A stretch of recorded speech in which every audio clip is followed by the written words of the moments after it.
Hello friends, അപ്പം ഞാനിന്നിവിടെ വന്നിരിക്കുന്നത് ഒരു മീൻകറിയുടെ റെസിപ്പി ആയിട്ടാണ്. എൻ്റെതായ രീതിയിൽ ഞാനെങ്ങനെ വെക്കുന്നത് എന്നുള്ളത് ഞാൻ നിങ്ങൾക്ക് കാണിച്ചു തരാം.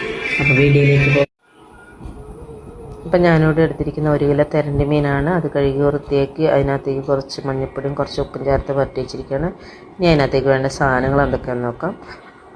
20 അല്ലി വെളുത്തുള്ളി, 20 അല്ലി ചെറിയ ഉള്ളി, 2 പച്ചമുളക്, 2 ചെറിയ കഷ്ണം ഇഞ്ചി, പിന്നെ മസാലക്കൂട്ടുകൾ 4 table spoon Kashmiri, 2 table spoon മല്ലിപ്പൊടി, 1 ടീസ്പൂൺ മഞ്ഞൾപ്പൊടി, 1 ടീസ്പൂൺ നല്ല മുളക് പൊടി.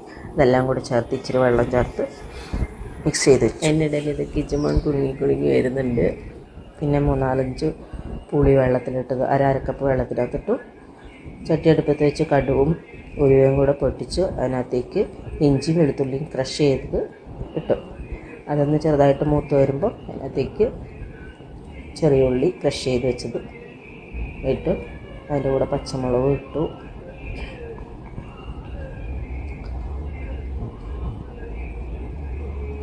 ഒന്ന് ചെറുതായി മൂത്ത് വരുമ്പോൾ മസാലക്കൂട്ടുകൾ മിക്സ് ചെയ്ത് വെച്ചത് അത് ഇട്ടു.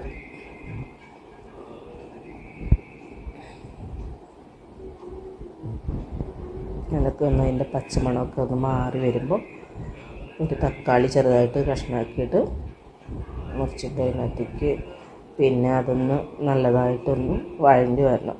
നല്ലതായിട്ട് വഴണ്ട് വന്നിട്ടുണ്ട്. അപ്പം ഞാൻ ആ പുളിവെള്ളം ചേർത്തു. പുളിയും പുളിവെള്ളവും കൂടി ചേർത്തു.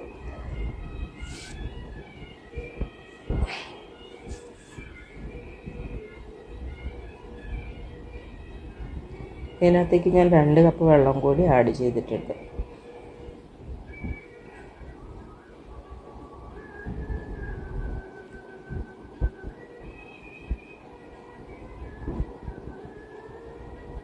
കഴിയുമ്പോൾ നമുക്ക് ആവശ്യത്തിന് വേണ്ട ഉപ്പിടുക.